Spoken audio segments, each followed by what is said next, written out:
కాంగ్రెస్ ప్రభుత్వం మీద ఎందుకు ఇరుసుకపడుతున్నారో చెప్పాల్సిన అవసరం ఉంది. ఇప్పుడు రాఘారెడ్డి గారు మాట్లాడినట్టుగా వెంకటరెడ్డి గారు, పల్నాటి వెంకటరెడ్డి గారు మీరేమంటారంటే యాజ్ ఏ బీజేపీగా స్పోక్స్ పర్సన్ గా ఇప్పుడు ప్రస్తుతం ఏదైతే ఉన్నదో సందట్లో సడేమియాలాగా చాలా ఫిల్మ్ ఇండస్ట్రీకి బీజేపీ చాలా దగ్గరైంది, వారికి సంబంధించిన పూర్తి వారిని తన గుప్పట్లో పెట్టడానికి ప్రయత్నం చేస్తున్నట్టుగా వార్తలు వస్తున్నాయి. దీని మీద మీరే ఎట్లా విశ్లేషిస్తారు? ఇప్పుడు రాఘారెడ్డి గారు చెప్పినట్టుగా మీరేమంటారండి దాని మీద? ఇప్పుడు అల్లు అర్జున్ ఏదైతే సినిమా రిలీజ్ ఫంక్షన్ లో ఏదైతే సంధ్యా థియేటర్ లో జరిగిన సంఘటన ముఖ్యంగా చెప్పాలంటే ఆ మహిళ ఎవరైతే రేవతి చనిపోయిందో ఇదంతా బాధాకరం. రెండవది శ్రీతేజ వాళ్ళ అబ్బాయి కుమారుడు శ్రీతేజ ఇప్పుడు హాస్పిటల్లో ట్రీట్మెంట్ తీసుకుంటా ఉన్నాడు. సో అతని పరిస్థితి కూడా కొంచెం బ్రెయిన్ డెడ్ గా లేకపోతే ఆక్సిజన్ డెఫిషియన్సీగా ఉన్నట్టు కనపడతా ఉంది. దీని విషయంలో డెఫినెట్ గా ఎందుకంటే సామాన్య ప్రజలు ఎవరైనా కూడా ఎక్కడైనా కూడా ఎవరికి ఏమైనా కూడా చాలా బాధాకరం. ఇలాంటి సంఘటనలు జరగకుండా ఉండాల్సిన బాధ్యత తీసుకోవాల్సిన బాధ్యత కూడా ప్రభుత్వం మీద ఉంటుంది. ఫర్ ఎగ్జాంపుల్ ఇప్పుడు వాళ్ళు ఏమంటున్నారు, సంధ్యా థియేటర్ వాళ్ళు మేము రిక్వెస్ట్ పెట్టాము, మేము పోలీసు వాళ్ళకి రిక్వెస్ట్ పెట్టాము, వాళ్ళు రిఫ్యూజ్ చేశారు.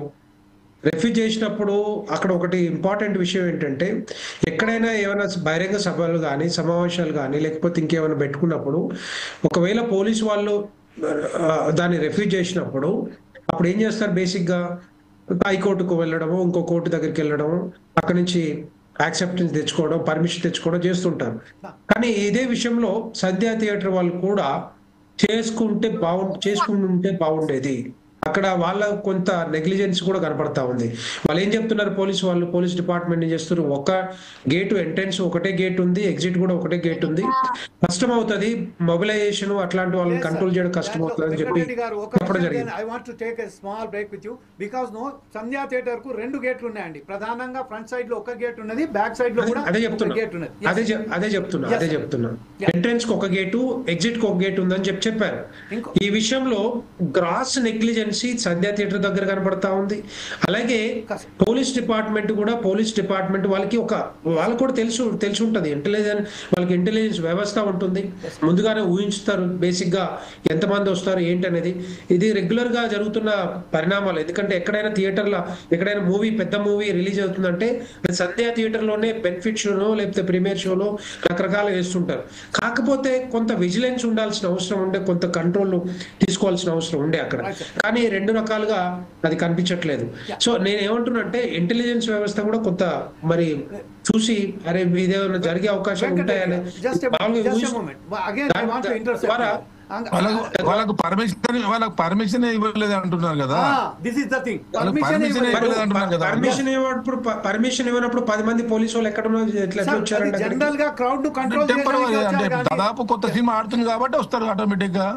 అదే ఇప్పుడు నేను ఏమంటున్నా అంటే అక్కడ ఏమంటున్నారు, యూజువల్ గా ఈ బౌన్సర్లు ఉన్నారు 30 నుంచి 40 మంది బౌన్సర్లు ఎవరంటే నాకు అర్థం కాదు. పోలీస్ వ్యవస్థ కంటే ఎక్కువ వాళ్ళు నెట్టేస్తే పోలీసు ఒక మాట చెప్తే ఒక 100 మంది పోలీసులు దిగుతారు అక్కడ చెప్పాలంటే చుట్టుపక్కల. ఎందుకు చేయలేదు అని కంట్రోల్ చేయాల్సిన అవసరం ఉండే అక్కడ.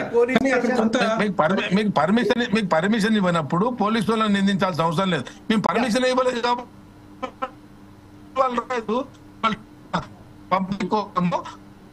కోసం కదా, సామాన్య ప్రజల కోసం కంట్రోల్ చేయడం కోసం కొంతమంది వచ్చారు. విఐపీ వస్తున్నప్పుడు వీళ్ళు కోర్టు పోయో ఎక్కడ పోయో పర్మిషన్ తీసుకోవాలి. ఒక రోజు పెట్టుకుంటే పర్మిషన్ రానప్పుడు కోర్టుకు పోయి తీసుకుంటారు.